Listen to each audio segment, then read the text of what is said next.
Hey, this is Indiana here with Emptoraudio, and today I've got the SMSL DO300.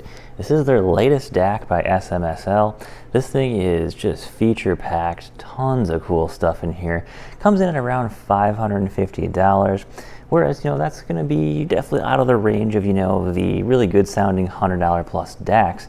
Whereas this thing sounds absolutely incredible. And by incredible, I mean you can't hear it at all. It sounds basically totally invisible in the system that I was listening to it in. It's absolutely just an amazing DAC for what it is. You have a ton of connections here on the back. We'll get into that in just a little bit here when we take this thing apart. But overall, this thing has been probably the best unit I've reviewed all year. I know we're not too far in the year just yet, but a lot of times I would say there's going to be one or two units that I find throughout the year that really shine and they look just absolutely amazing.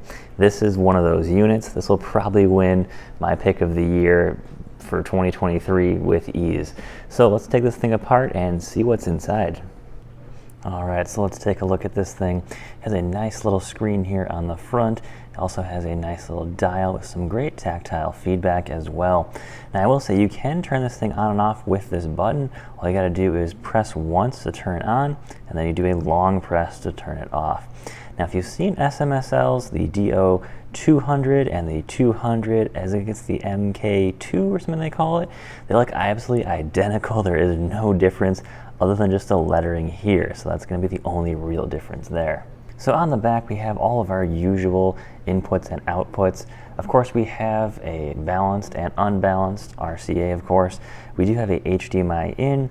We do have a little antenna here for the Bluetooth if you want to use that.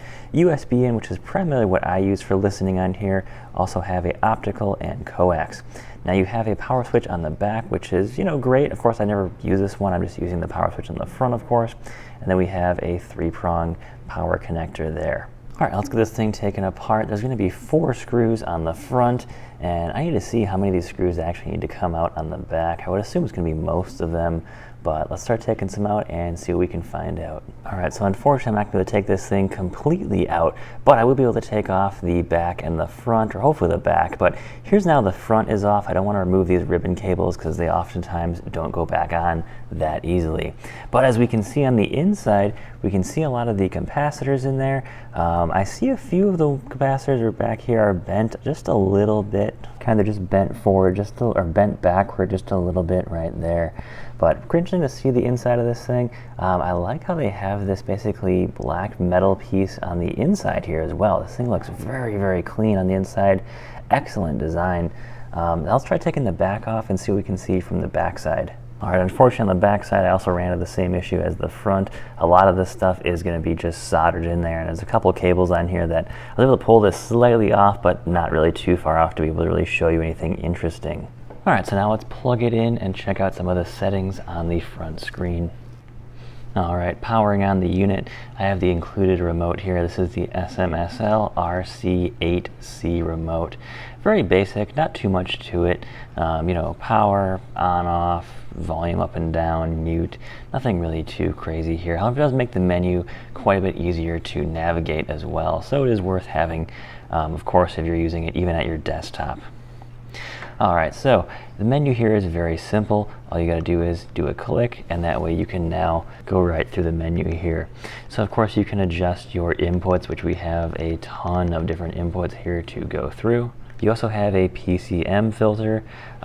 Doing some research online, I discovered that linear fast was probably the best one to use for most situations, but you do of course have many different options. The difference between a number of these is not massive. They're more measurable differences. However, though, I will say, try a few of them out, see which one you like. I think linear fast is definitely the most neutral tone sounding one in my opinion, but I also like just filter off as well too. That seemed to work just great. We do have a DSD filter as well. I left this at just the default with the SMSL unit here.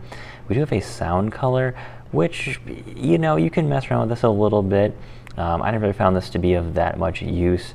Some of the tube sounds are actually quite interesting. They do kind of warm the unit up a little bit, but if you're kind of like myself and you're already using another tube amp in the system, you don't really need to worry about that too much.